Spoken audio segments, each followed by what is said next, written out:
Hi there. I have really enjoyed my time with you in this program. I hope it has been good for you. I hope that you have enjoyed connecting with your team via Zoom these few sessions.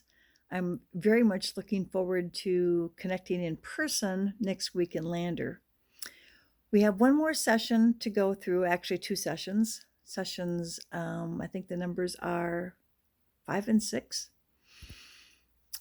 The first one, number 5, is going to be on the challenges and solving those obstacles that we talked about last week. I want you to think for a moment about your whole life in dealing with obstacles. I want you to think back to some of the earliest obstacles you ever faced as a kid. Maybe you remember trying to tie your shoes.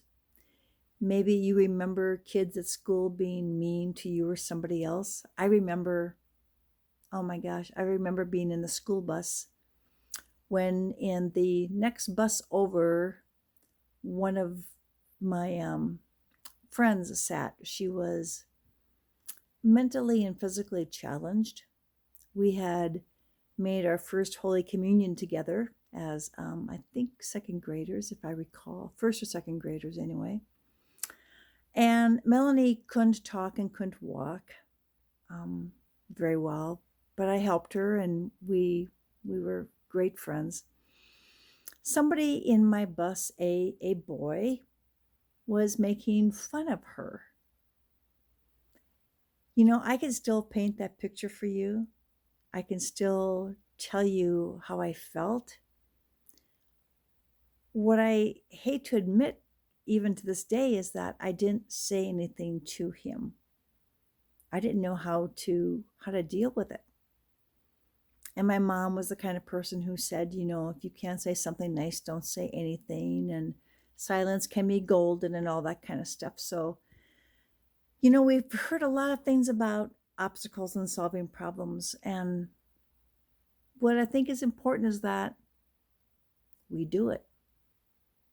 And I hope that this session on talking with your fellow team members to solve these obstacles that you pointed out last week was really positive and gave you a really good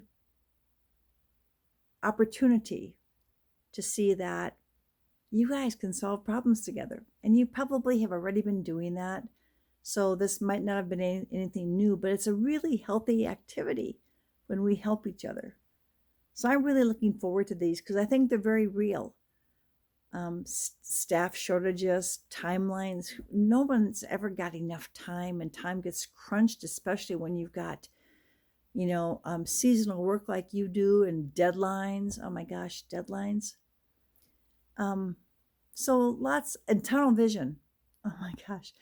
Tunnel vision is, it's so easy to get it and just to look at our part of the world. But as leaders, you don't get that opportunity. You've got to be seeing the big picture. Remember we talked about being forward looking. So there's a lot that goes into each one of these.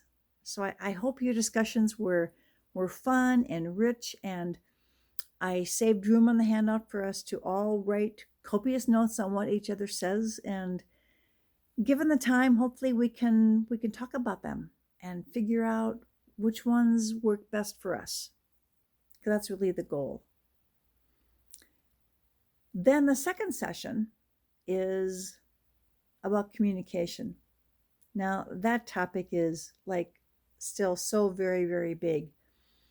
But since we had just talked about obstacles in session 5, then I decided that this one was going to be about how do we deal with issues. Again, like that time when I didn't say anything to Lauren, who was making fun of my friend. Sometimes we don't like to deal with issues. Sometimes we'd rather just kind of wish that they went away. Oh, yeah, I get that. I get that. But as leaders, you don't get to do that. You have to deal with things, you have to solve problems. So, what I've given you is a process in the handout. You can look through it. We're going to work our way through it, so I will explain it more. But one of the most important things out of this whole session, and really out of this whole series of sessions, is that communication is part of your leadership brand promise, because communication is going to be how you build relationships and how you create agreements. And you've just got to be able to create agreements with people, because you have expectations, they need to get things done, and those are agreements. So I'm going to take you through the communication map for difficult conversations and use that to help you see what you can do. Now, it's going to be about the mindset. So it's going to really be about, how do you see this? What's the impact on you? What's your perspective? And then it's going to be about an action that you want taken, things that you want to see changed. And then it's going to be about checking in with the person to make sure that there's an agreement again. Your leadership brand promise is always going to be about creating agreements and then delivering on those agreements from your end and making sure that they deliver on them on their end. So I think this is going to be fun. I think it's going to be very real for you, and I'm really looking forward to it. So I will see you on Tuesday. Thanks for your time. Thanks for watching this. Good night.